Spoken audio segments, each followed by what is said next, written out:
congregation, our members walk diverse paths to find meaning and purpose. But we are unified by our belief in the inherent worth and dignity of all and by the responsibility to express our faith through acts of justice and compassion. My name is Molly Stith, and I have been a member of this congregation since 2013.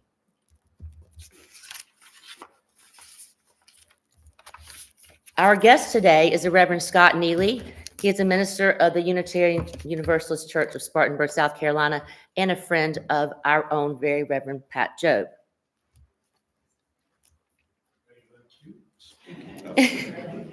Speaking of,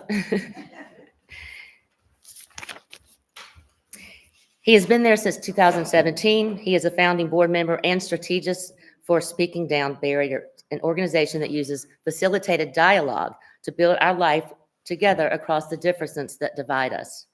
Very early in this year, he held a day-long retreat with our very own board of directors, which I had a lot of feedback from, and it was a great focus and encouragement for all of this year. So we welcome his message today. We begin every service and many other activities together by lighting a chalice. Please join me in saying the chalice lighting words as printed in our order of service.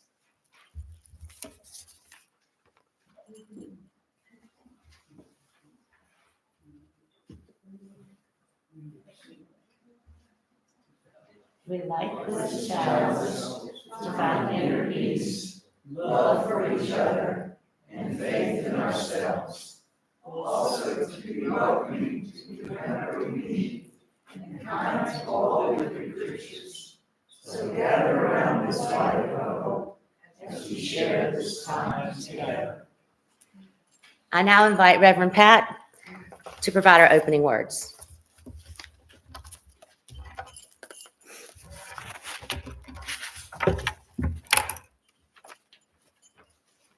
These are from A Christmas Carol by Charles Dickens. Oh, but he was a tight-fisted hand at the grindstone, Scrooge. A squeezing and wrenching, grasping, scraping, clutching, covetous old sinner. Hard and sharp as flint, from which no steel had ever struck out generous fire, secret and self-contained, and solitary as an oyster. The cold within him froze his old features, nipped his pointed nose, and shriveled his cheek, stiffened his gait, made his eyes red, his thin lips blue, and spoke out shrewdly in his grating voice. Nobody ever stopped him in the street to say with gladsome looks, "My dear Scrooge, how are you? When will you come to see me?" No beggars implored him to bestow a trifle. No children asked him what it was o'clock. No man or woman ever once in all his life inquired the way to such and such a place of Scrooge. Even the blind men's dogs appeared to know him, and when they saw him coming on, would tug their owners into doorways and up courts, and then would wag their tails as though they said, "No eye at all is better than an evil-eyed dark master." But what did Scrooge care? It was the very thing he liked, to edge his way along the crowded paths of life, warning all human sympathy to keep its distance. Molly, you've said a word or two about Scott already, right? Just a short bio, but not enough. That's on you. I asked Molly to let me introduce Scott. You've heard a little something or two. Many years ago, I did a eulogy for a high school classmate. She was loved by many members of our class, and her passing broke many hearts. I saw one of my colleagues who had also spoken that day. He said to me, "That eulogy was one of the most beautiful ones I've ever heard. But why would I say something nice about another minister?" It shocked me because I deeply admire many other ministers. We've heard our most recent minister, Amy Bridges, speak here. Reverend Travis Smith, who runs Blue Ridge Hope. Both Ann Harrison and Charlie Tyler, twice now from Bluffton. And the awesome and wonderful Jane Pope.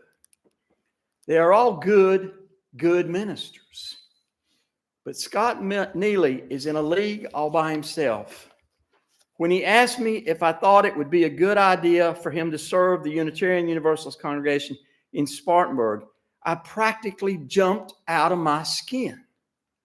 It felt like Babe Ruth was signing for the New York Yankees or Joan Baez was playing Woodstock. Of course, I am setting completely unreasonable expectations for him, but he is a gifted rarity, and it would not be too much for me to say I adore him. Thanks to Gail Arnold for inviting him back here.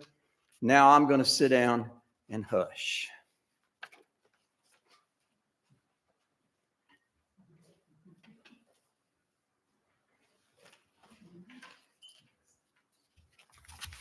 Mike will lead us in some centering music, so make yourself comfortable, please,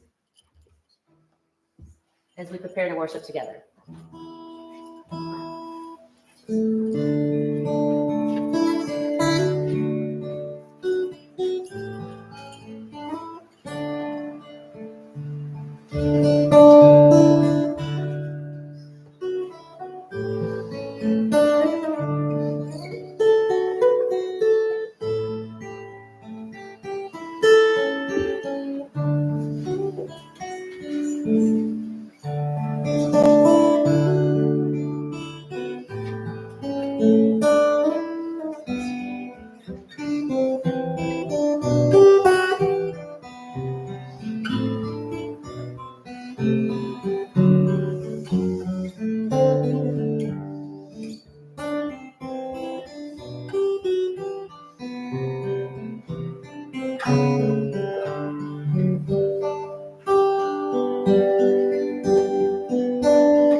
Also from A Christmas Carol. A Merry Christmas to us all, my dears. God bless us. Which all the family re-echoed. God bless us, everyone, said Tiny Tim, the last of all. He sat very close to his father's side upon his little stool. Bob held his withered little hand in his, as if he loved the child and wished to keep him by his side and dreaded that he might be taken from him. Spirit, said Scrooge, with an interest he had never felt before, tell me if Tiny Tim will live. I see a vacant seat, replied the ghost. in the poor chimney corner, and a crutch without an owner, carefully preserved.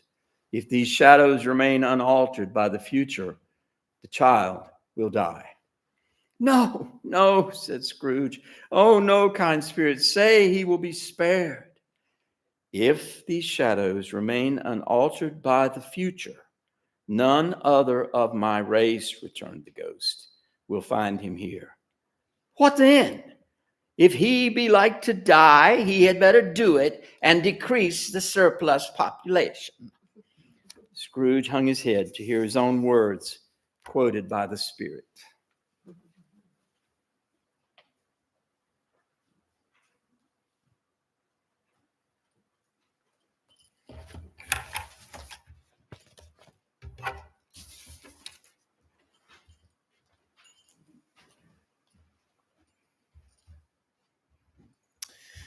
Thank you all very much for inviting me to be with you. I was with your board earlier this year, and I enjoyed that time very much. The conversation was challenging and rich, and it's affirming to be asked to come back after an event like that. So thank you. Pat has done me the great dignity, and Joan Baez the great disservice to compare me to her at Woodstock.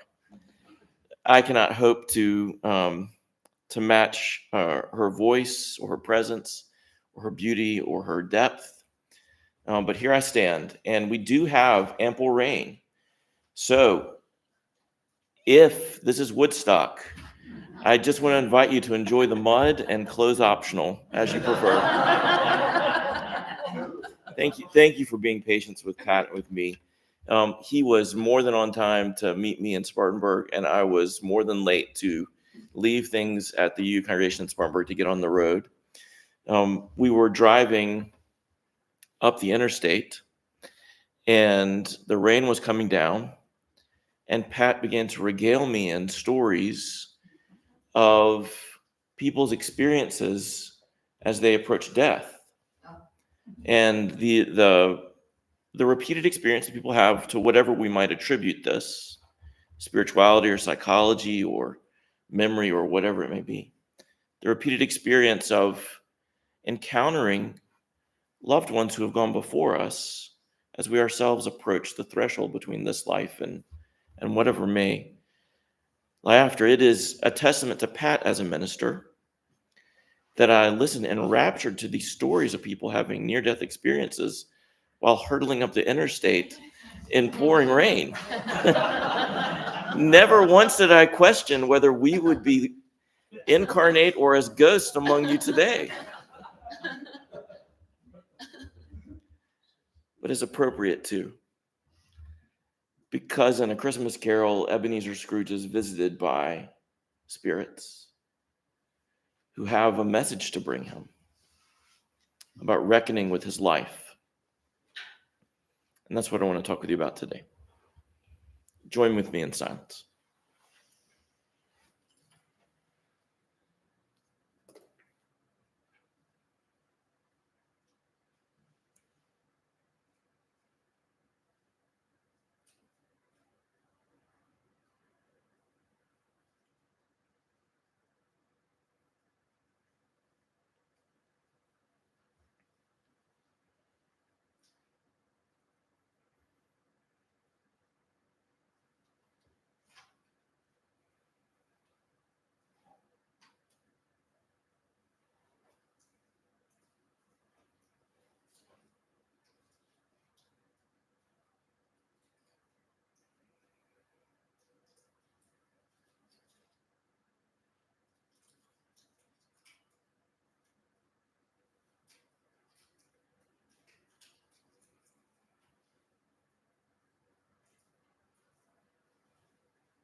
Molly asked what message I would like to share with you today. And the message is all of 3 words. I'll share these 3 words with you, and then I'll offer some explanation. And then in this congregation, we move right into the talk back part of the service. And so I want to say at the very beginning, I invite all of your feedback and questions, all of your challenges. I don't want you to feel like you have to be particularly respectful or kind to a guest. Because what I want to share with you is all too simple, and I hope very challenging. And so I think it's right to expect that there would be questions, and I want for you to know that that's very welcome. The message today in 3 words is share and connect. Connect and share. That is the sum of the message. When we think about this world and all the challenges that we face, to bring a message as simple as connect and share and connect, might sound a lot like trying to teach kindergarten to a world torn by war on multiple fronts and facing such a fight over the future of our environment that God knows if we'll ever find solutions to the environmental problems that we face. There's no use in being innocent about this. Life on this planet is conflicted and difficult, it's challenging. And the problems that we face are often, it seems, intractable. What do we do? And what is our part?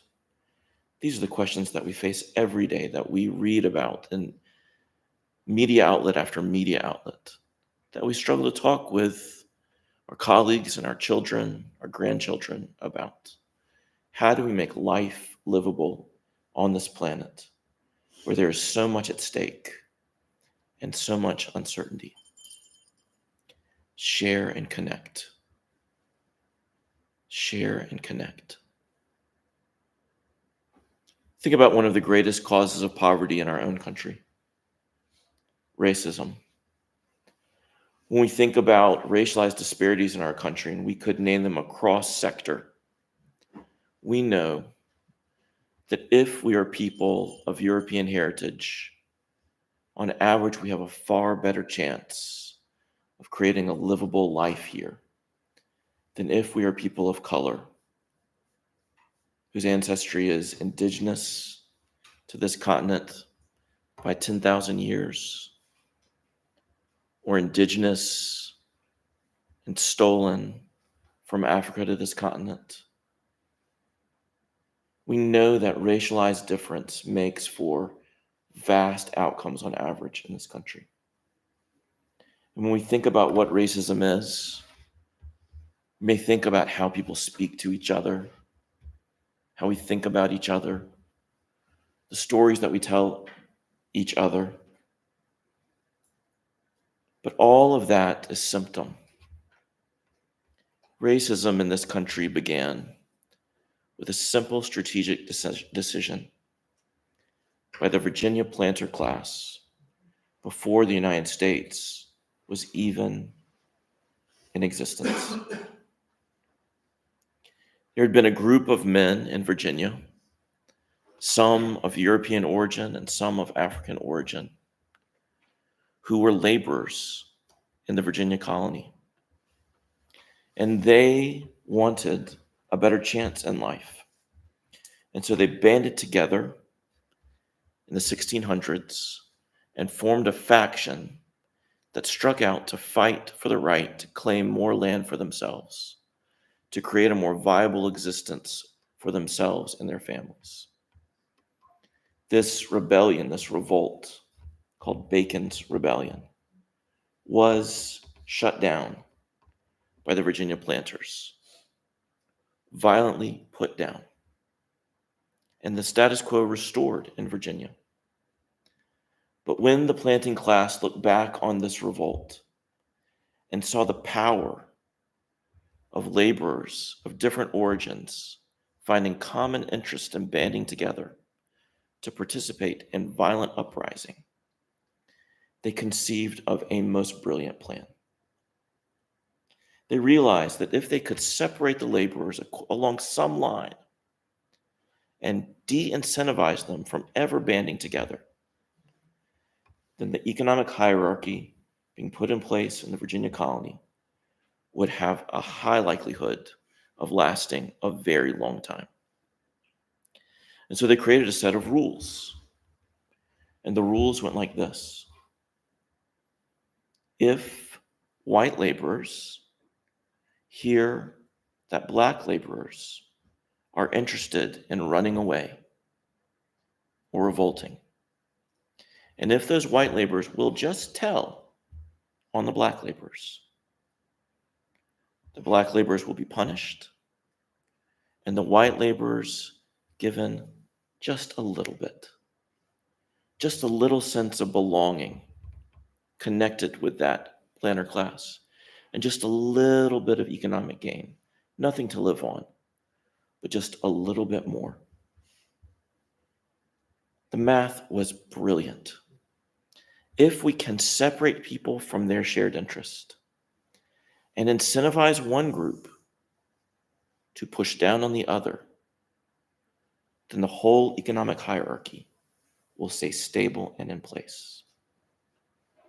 So effective were these laws that they were repeated in colony after colony across our eastern seaboard. And they buttressed the slave economy that created the vast wealth of this country, and that instantiated itself in our Constitution when it was first written, designating people of African descent who were enslaved as less than human, only 3/5 of a person. We can argue the politics and the history of this all day long, and as I've said during the talk back, I invite you to. I urge you to do that. But what I want for you to see is how effective it is when we want something for ourselves to divide the competition against itself, to divide people so that we can take what we want. Or think of materialism, what a powerful force it is in our own country and economies around the world.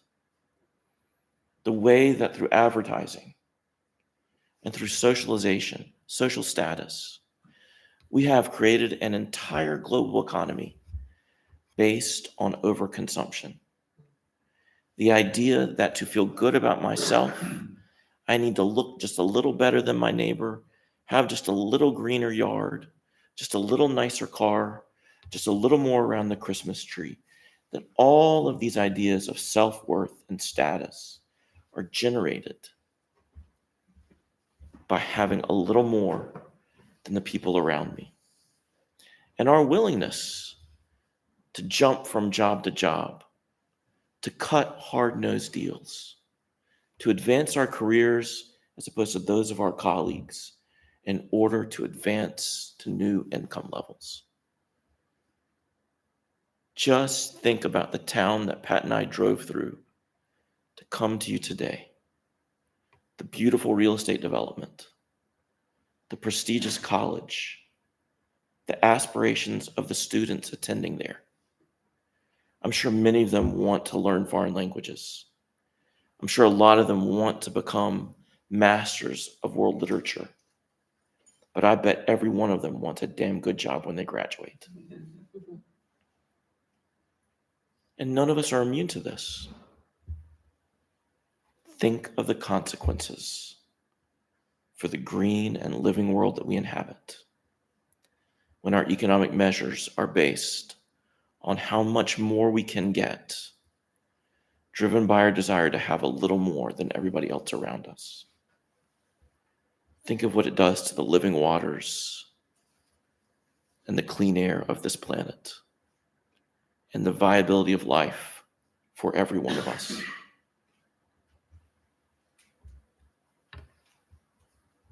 My wife is a therapist. And sometimes in despair, she will say, after a long day, I don't think people can really change. She's a brilliant therapist, but what a terrifying statement to hear from someone whose job it is to try to help us find the next step in life. And it's not based on a bleak view of life. It's based on the realism of how hard it is to change. Her life's work is to help us move in new directions in our life.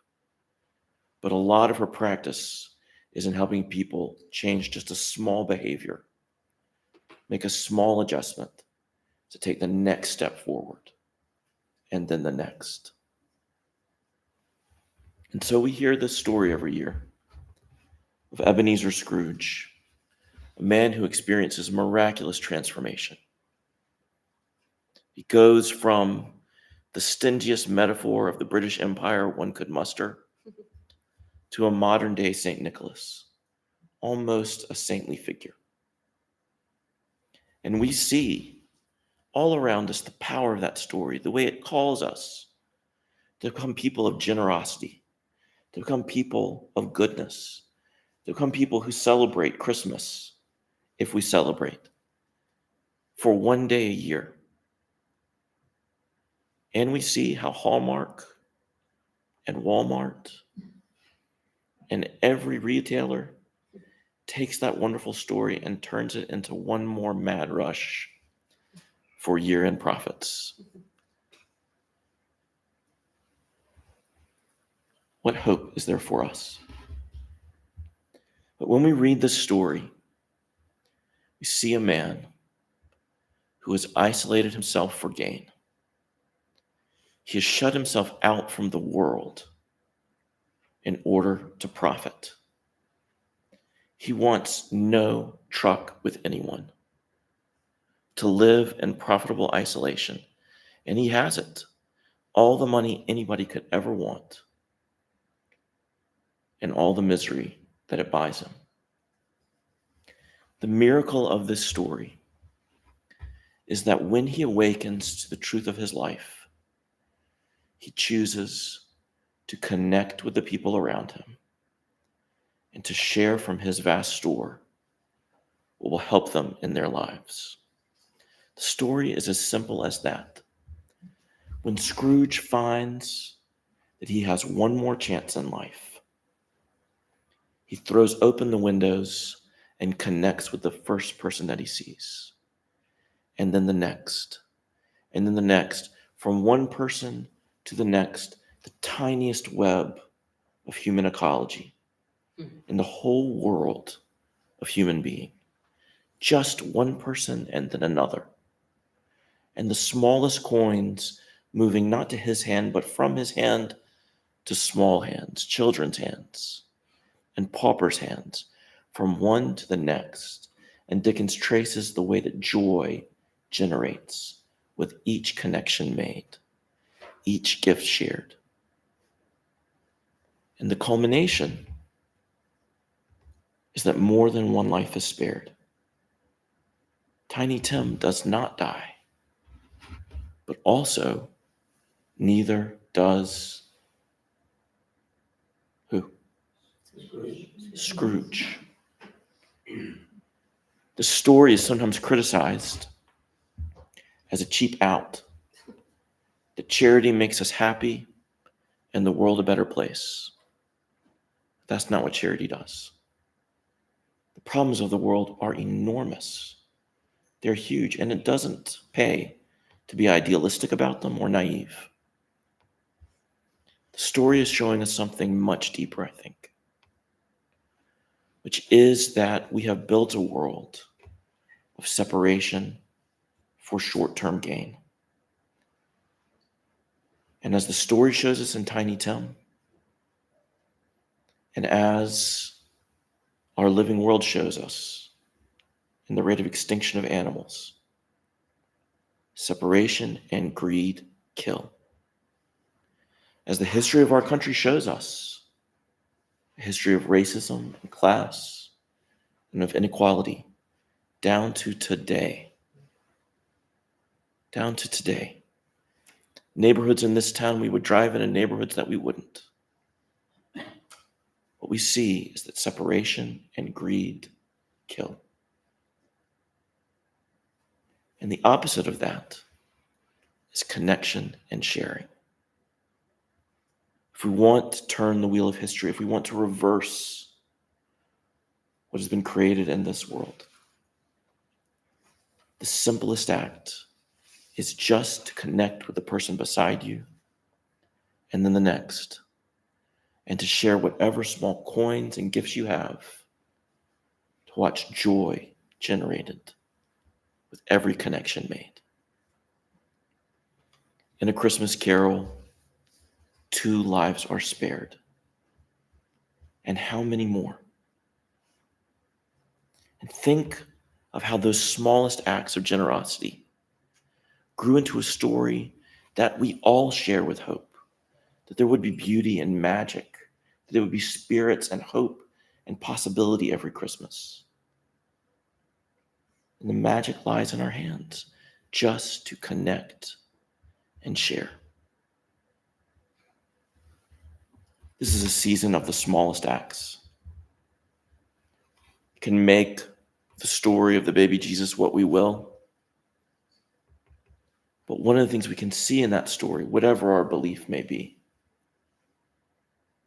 is that the smallest birth can upend empire. The smallest gift can save a life. The question, I think, that Scrooge asks us as he bounds joyfully into a new life down the snowy streets of grimy industrial London, the beginning of all of our ecological despair and all of our economic woe. The question he asks us is how much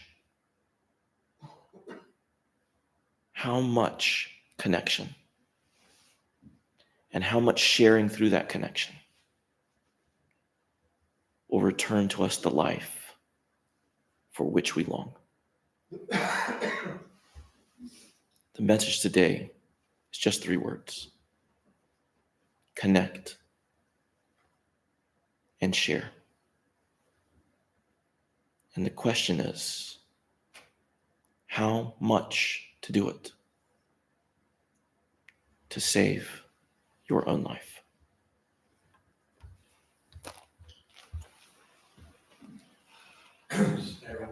Wow. Don't move. Thank you, Reverend Neely. That was very powerful and also humble. Thank you very much. This is the time of our service where all of you are invited to offer your thoughts, comments, and questions about today's theme and sermon. We want the viewers at home to hear your comments, so if you would please step up to the microphone, or if you're not comfortable doing so, we can bring the microphone to you. And I to think that Robert Fulgham said, all you need to know you really learned in kindergarten. No, I think Charles Dickens, Scrooge, and Reverend Neely has definitely shared a lot more, because the opposite of separation is connection, and the opposite of selfishness and greed is sharing. Thank you. We welcome your feedback.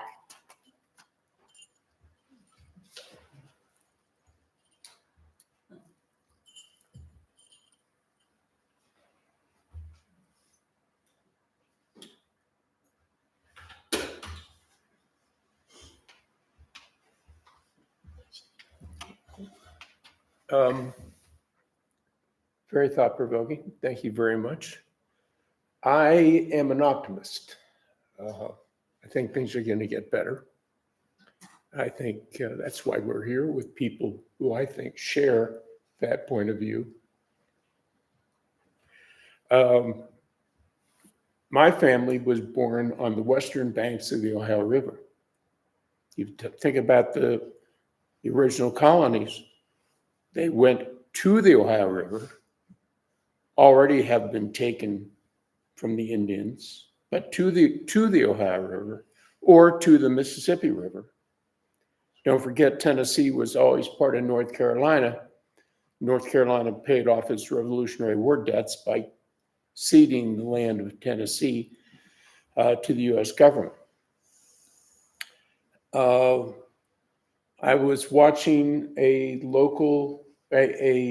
modern Western set in Wyoming, and the star was talking to his co-star, who was an American Indian from the reservation, but living off the res, as the phrasing is. And they were talking about Thanksgiving, and the American Indian friend said, "Wait a minute. We say thanks-taking." That was on a popular TV show. Kind of makes you think, right? You put all this together and we think of the deficiencies of what we celebrate on the 4th of July. Frederick Douglass says, what is the 4th of July to a slave? Not much. Juneteenth becomes a lot more important, right? But where they started, step in the right direction. Religious freedom was unheard of in those days. Most governments were partially, even in the colonies, were partially religious institutions. James Madison had to fight hard to get religion, and his co-workers, and led by Jefferson, had to fight hard to get that freedom, and we're moving in the right direction. And a short story written in 1842 in England is a step in the right direction. So we want to really celebrate that and use it for the fourth word, forward, because we have to take it forward. And to me, the most optimistic thing I've heard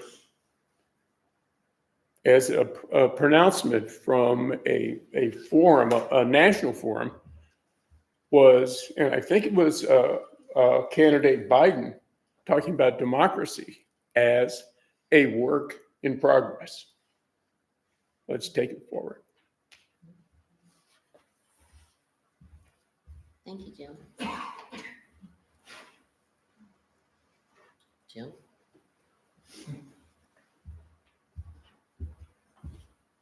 Thank you, brother. I guess I sort of see good news and bad news out of this. The good news is that your sermon was very similar, I would think, to a sermon we might have heard from Thoreau in the 18th century. But that's also the bad news. Well, we're slow. It was, I mean, everything you said is so true. And here. But it is also frustrating, and I tend not to get down. I'm like Jim. I'm an optimist too, so I think we're going to be all right. We in this room are going to be all right.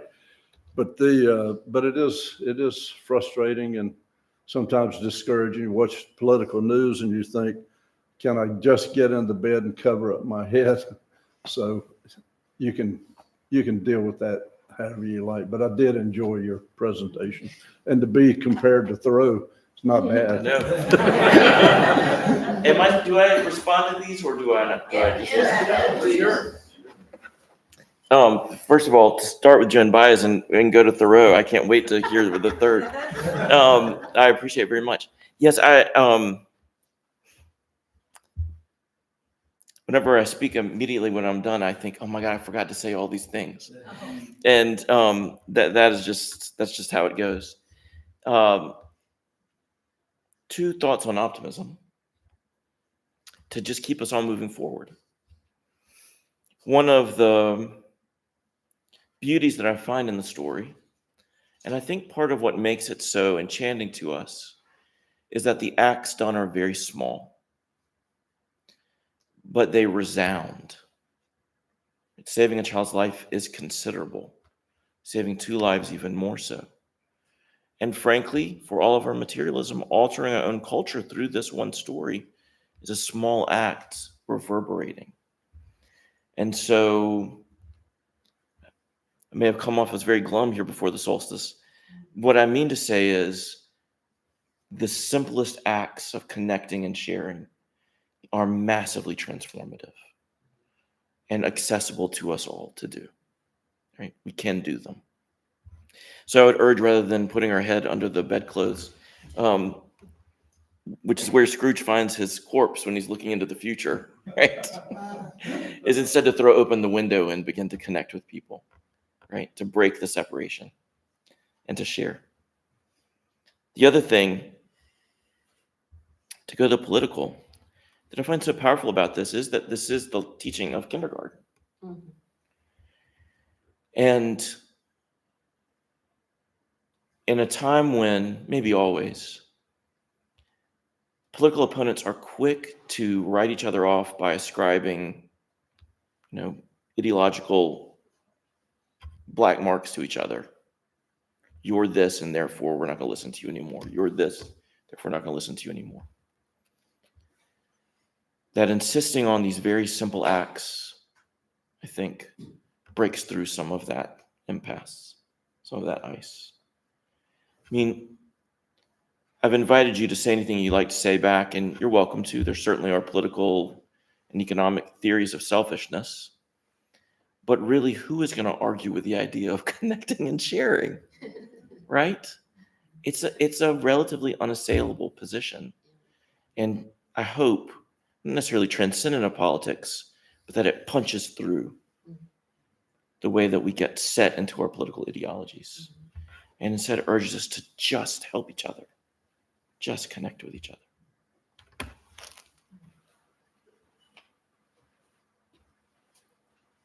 I've got a quick blessing. You all have heard me share this before. A 20th century icon was Father Daniel Berrigan. Berrigan said, "My blessing for you is that someday you will be able to hand a loaf of bread across a table to a hungry man." And he said, "My even deeper blessing is that you would have baked that bread."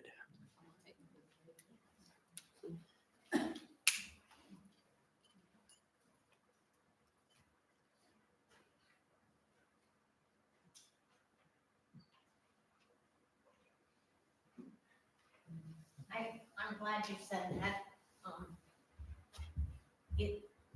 It's hard to sit here and argue with, connect and share. But my mind was having some problems with that, because share to me often is so material. And we get down to Christmas and it's like Salvation Army wants you get a bunch of cheap toys for kids. And, Franklin Graham goes out and says, fill up this shoebox with plastic stuff that, kids don't need and they won't know how to play with. And the instructions are all in English. And, people are knitting hats to send to kids in the tropics. And, what is all this stuff? And when you say connect and share and you sit down across from somebody and share something that you've made or something that you've put your energy into, it seems so often, as I look at things now, nobody wants to do any work. Nobody wants to really be involved. They just want to send money to everything. And sharing may be baking the bread yourself. Yeah.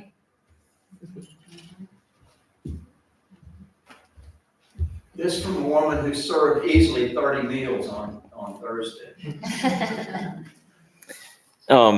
I think it's a very important critique. And I appreciate you pushing the simplicity of the message into deeper waters with the question of what to share. What to share.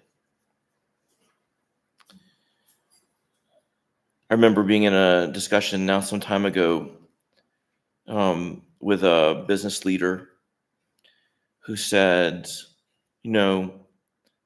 the problem with medical care in our country is that everybody thinks they should have it. But we just can't all afford to provide medicine for everybody. That's just life. And I said, let me guess that you've got insurance.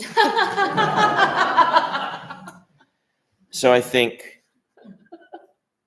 this question, to what degree? Or we could say even better, following you, in what way should we share? I think for some of us, it is material.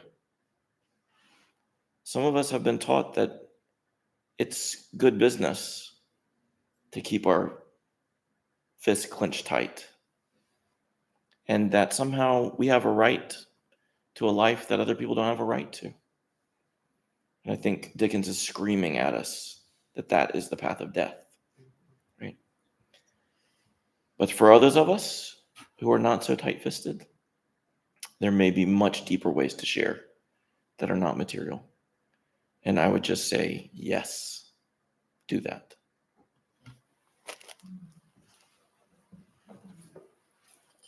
Thank you, Scott. I think this is the time of year where we do a lot of reflecting and soul searching, not just from the calendar year, the fiscal year, but looking ahead and setting short-term and long-term goals. I know I do professionally, and I've started to do so personally as well, because it's self-care and it's necessary. It's difficult at times, but it's necessary. And I think this is a time of year where we do want to be charitable. However, there's something called toxic charity that I heard about not too long ago. So when you do give, however you connect and share, of yourselves, of your time, writing a check, because some people can, some of us cannot. Or even as a leadership or as a manager, there's various ways to connect and share. But the energy level that comes along with that sharing and volunteering and giving back, just make sure it's not toxic, because there is such thing as toxic charity. And that's the way in which you give. Do it from your heart and not because you feel like you have to. And I think this time of year it's very common to give toxically.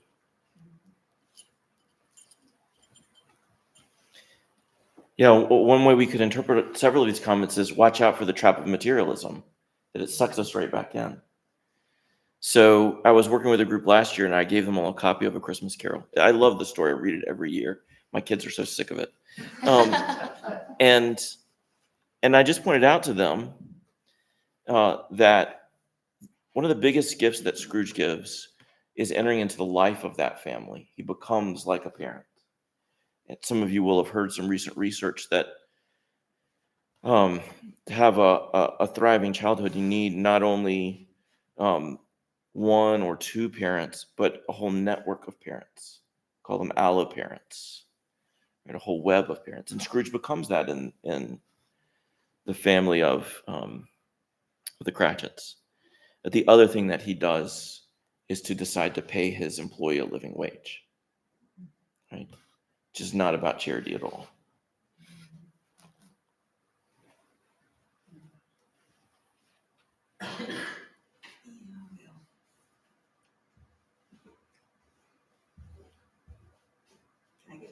Yes, ma'am. Well, I live here in Davidson, which has one of the highest costs for housing anywhere in the state, maybe in the nation, I don't know, but it's very expensive, I keep hearing, to live here unless you grew up here.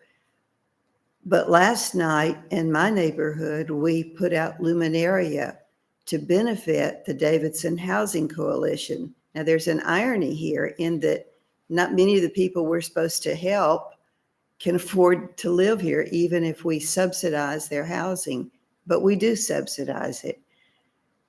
But when we were through and we had the strings of the little paper bags with the candles in it, it was really beautiful and I enjoyed it. But I also thought as I looked, every paper bag with a candle in it represented a wish to help other people. And I think one sermon, you challenged us to make a concrete effort to say something about how we feel about things. And being an optimist is not a bad thing, to go through life and feel that.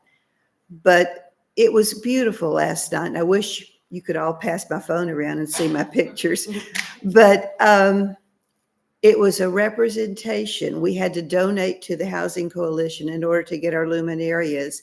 Those who, for one reason or another, didn't or forgot, we all shared them, and we wound up having the candles in front of every house. but I felt really good about it. So I'm not going to ever let something get me down on these things. I know there are homeless people, but there are people who make a real effort, and people who have more than most of the others. So it's not all bad, and it was beautiful. Thanks, Sue.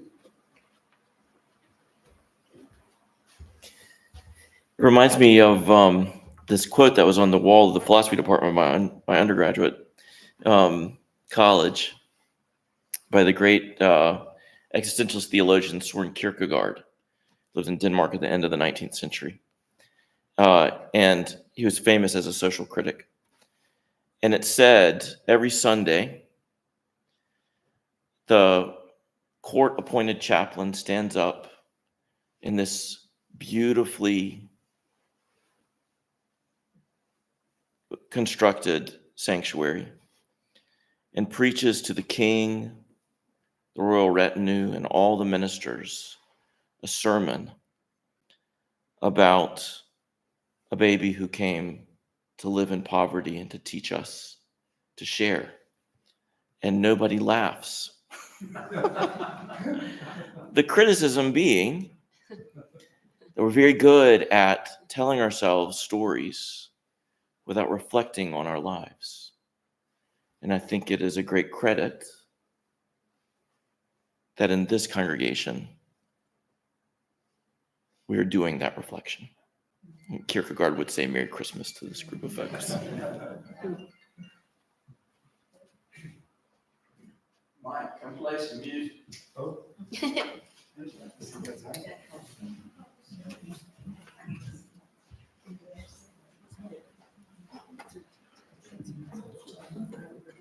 City gun.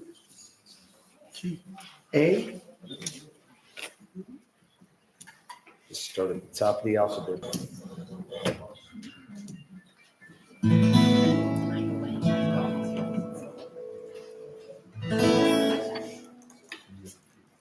I'll be in the right key, Eddie. One. Usually G's.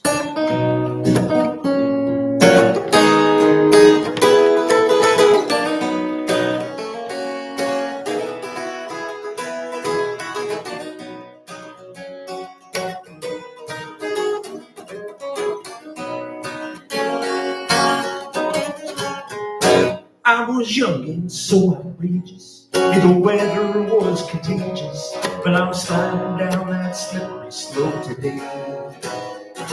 Can you get your head around it? Lost it until you found it. I'm looking for a little hand today.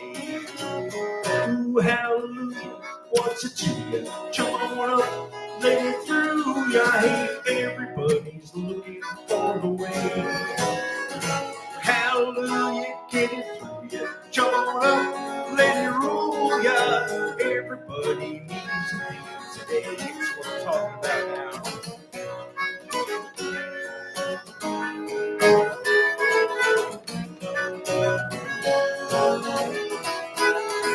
Well, I was lost in Encinitas. I was kicked by senoritas, and the sun was getting hotter by the day. Can you really comprehend it? No way you can bend it. I'm looking for a corner of shade.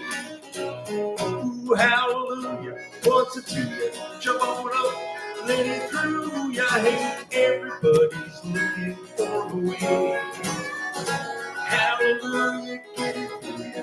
Jump on up, let it roll ya.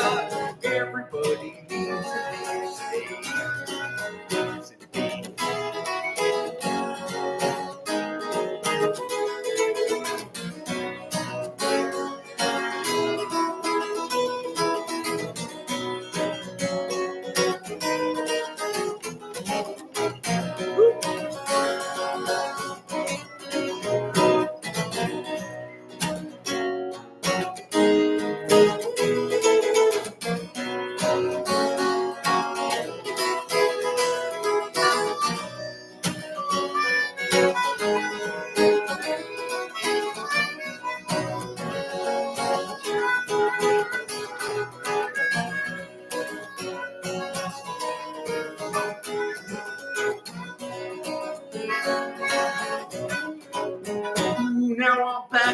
Yazoo City, licking wounds, man, it ain't pretty.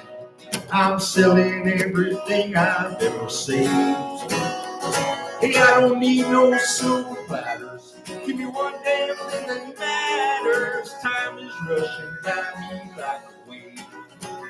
Ooh, hallelujah, what's to you? Jump on up, let it through ya. Hey, everybody's looking for a way. Hallelujah, get it through. Jump on up, let it do ya. Everybody needs a hand today. Everybody needs a hand today. Everybody needs a hand today.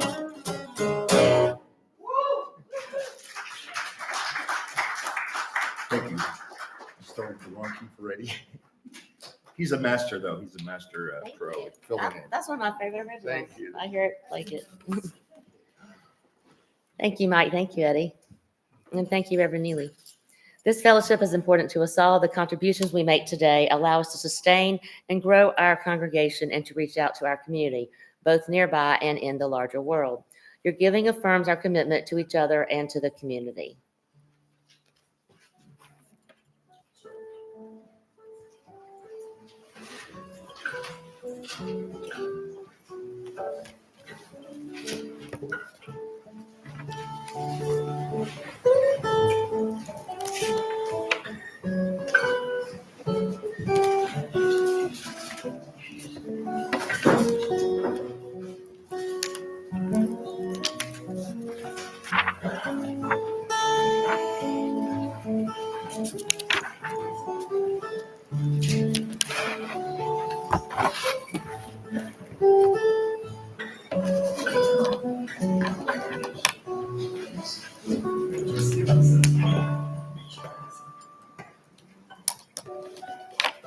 Thank you. With grateful hearts, we receive these gifts. May they encourage us to live lives of integrity, compassion, and peace. We are also grateful for the hard work of the many people who help create this Sunday service and all the other work of its congregation. This includes volunteers for the UU Animal Ministry, which I believe, where's my notes for announcements? Yesterday marked how many fence builds? 21 fence bills this year for 61, unchained with $61. Unchained, 61 dogs for the UU Animal Ministry, 21 fence builds. That's wonderful. Our next fence build will be, It'll be in a couple of weeks as soon as the dogs are all in the queue to get spayed and neutered. That's completed. okay, great. We'll get back to you on that. Thank Next you. year. This next calendar year, correct. Feed and See will be meeting next on January 11th on Thursday. If you have any questions, you can reach out to Jim Arnold about that. We have social suppers.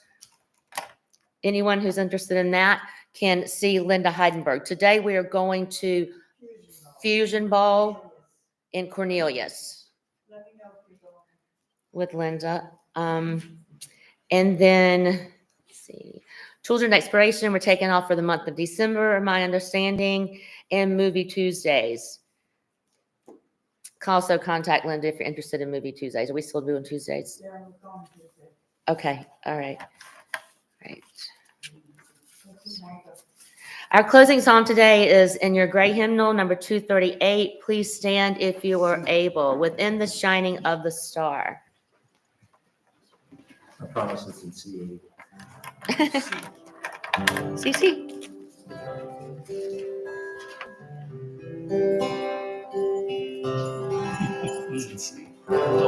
Within the shine of the stars, we catch a glimpse of who we are. In every infant born to see the hopes of our nativity, miracle of each new birth can shake the safest stormy earth.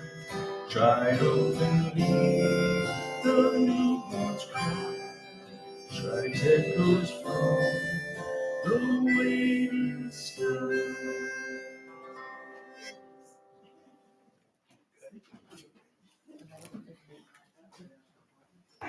Thank you, Eddie. Thank you, Mike. Oh, excuse me. Our closing words also come from A Christmas Carol by Charles Dickens. To Tiny Tim, who did not die, he was a second father. He became as good a friend, as good a master, and as good a man as the good old city knew, or any other good old city, town, or borough in the good old world. Some people laughed to see the alteration in him, but he let them laugh, and little heeded them, for he was wise enough to know that nothing ever happened on this globe for good at which some people did not have their fill of laughter at the outset. His own heart laughed, and that was quite enough for him. He had no further intercourse with spirits, but lived, and it was always said of him that he knew how to keep Christmas well. If any man alive possessed the knowledge, may that truly be said of us and all of us. And so, as Tiny Tim observed, God bless us, everyone. Thank you, Pat. Please say with me the words in your order of service as I extinguish the chalice. We extinguish the chalice, but not the light of truth, the warmth of community, or the fire of commitment. These we carry in our hearts until we meet again.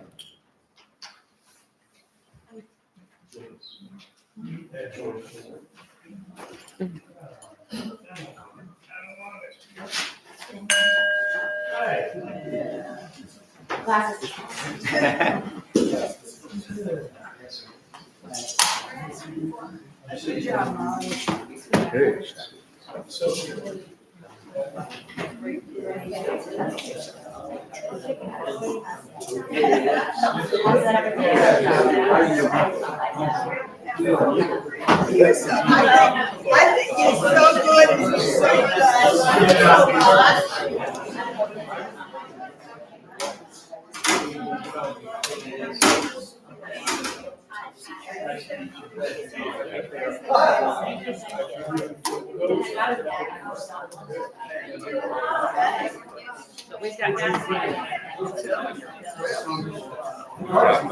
Thank you, Mike. I'm so glad you have 11 days off. Well, not from the honey-do list, right? We'll see. Do you do majority of private parties this time of year? Or just regular gigs?